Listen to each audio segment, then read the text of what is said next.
Hello, everybody, and welcome to episode 1 of Casual Caffeinated Conversations. I've got my Tim Hortons. I Alnoor. got my coffee. No, No, you don't have I got my coffee. chai. I was going to say, you don't drink coffee. So thank you for joining us. I cheat sometimes. I never cheat. I can't cheat on coffee. And this is my second. We're going to play a game and I'm super excited. So how this game works is I'm going to say one word and you say another word, whatever comes to your mind first thing, and it'll be super fast. So go as fast as you can. Are you ready? Yes. Okay. Mountains. Climb.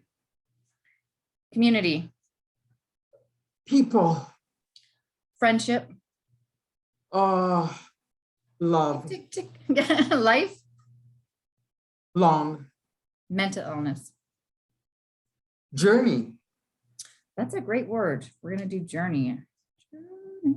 Thank you. Perfect. Okay. Now this one is a one-word answer. Okay. Only. Why is mental health a hard, scary, uncomfortable topic to talk about? Stories.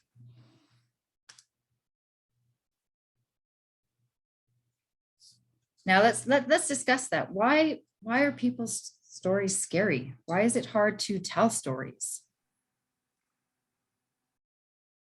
The thing is that I sit in stories. That's my perception. Am I going to do that shadow work to really dig deep and say, is this a story I'm telling myself? Or is this my reality? It is my reality. But I can change my reality by changing the story I'm telling myself. But how many of us are equipped to be able to come to that realization as well? That's right. And the story we tell ourselves might not be the story that we need to tell ourselves. And it's really interesting. Wow. Yeah. My mentor wrote an article for Community Now, and it was called, "What Story Are You Telling?" And then as we were discussing things for this upcoming year, she said, remember when I wrote that article? She goes, now I want you to go do it. What story are you telling? Because that's an important thing. But to me, I don't think a lot of people have ever told themselves what their story is. And I don't think I've ever sat down and told myself my story. So to write it out when you've never written it out or to tell it to yourself is really difficult. And I think that's a part of everyone's journey, right? Yes. And so many times, like when we sit in that story, we become comfortable. And for change, we need to get uncomfortable with the comfortable. That's right. Okay, we need to get comfortable with the uncomfortable. I'm doing it the other way around. That's what I was saying in my story.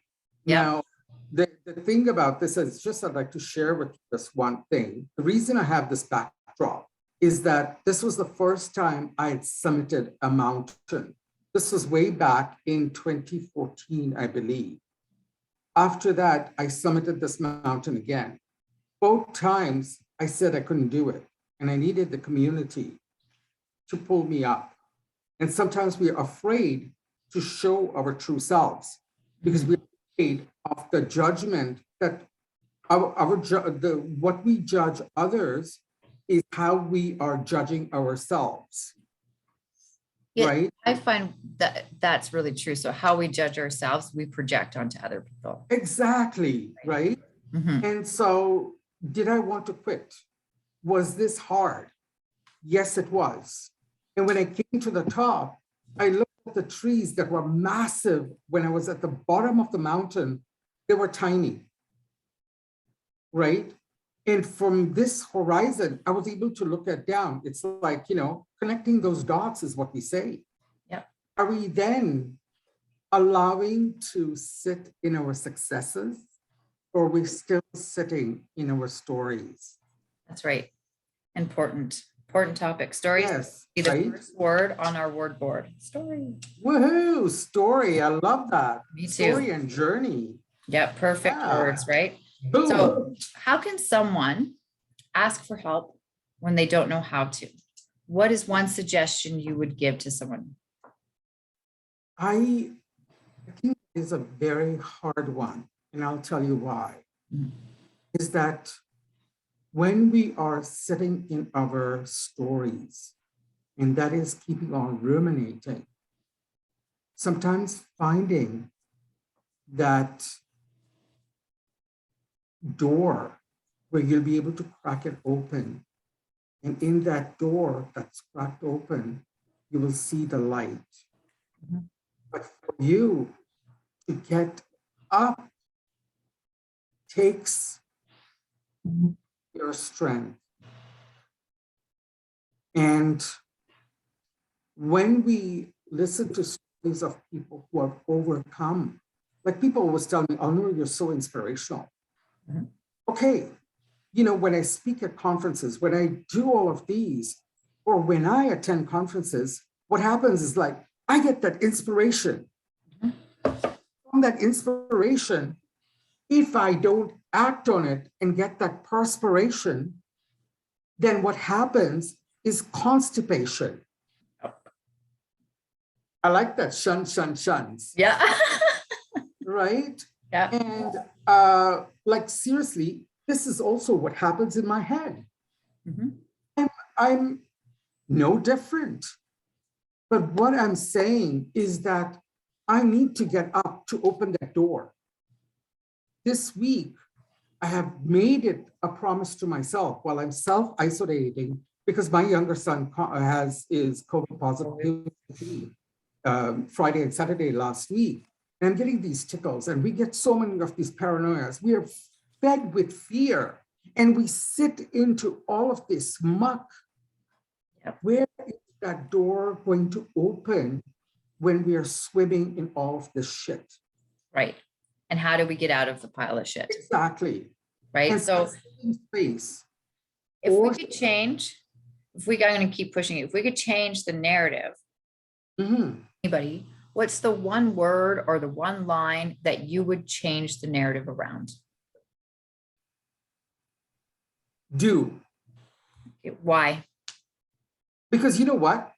I keep talking. Talk. These casual, caffeinated conversations. Like as soon as I hang up, am I going to be doing what I said I was going to do? And that is where that perspiration will come. That is where that climbing that mountain with one micro step at a time will come. You will feel sick. You will feel like you want to quit. You will feel like all of these things.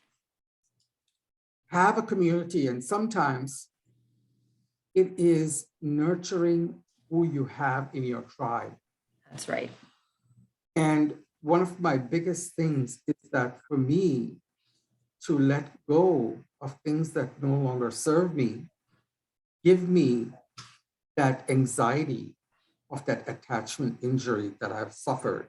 And that is the story I keep telling myself, right? And for me to really take into action, I decided to walk. And if it's going to be like snowy and icy, I made a commitment this morning that I'm going to do it inside my building. Mm-hmm. Oh, that's smart. Yep. So I am in pain when I go and walk, but I put on my music and I push through it. Good. See, and that's action, right? So Yeah. that comes to the very last question that we have. My word this year is action. Love it. What's your word? My word is suffer, which means persistence and perseverance. My word last year was compassion, self-compassion. And I think I have to still carry on with that.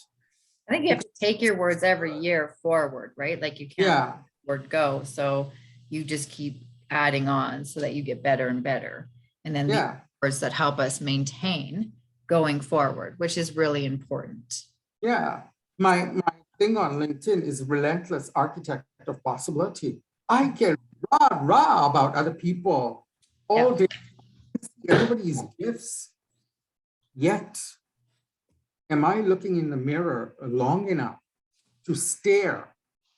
And I'm going to get uncomfortable to honor the gifts I have, or to stay stuck in what I cannot do. Right. This is great. Thank you so much. This is going to be so fun. So for everybody that's just joining us, this is Casual Caffeinated Conversations with Krista Malden and Alnoor. I just love you. And I love you too. we're going to take turns interviewing people, asking questions, tracking words, and then we will meet once a month to discuss what words we have, what actions we need to take, and what the community is doing as a whole. These conversations will be with everyday people, which is the most important part. Love it. So much. You know what? I watched this thing, and a friend of mine said that Bob Saget, who passed on, may he rest in power. Mm-hmm. He said, I love you.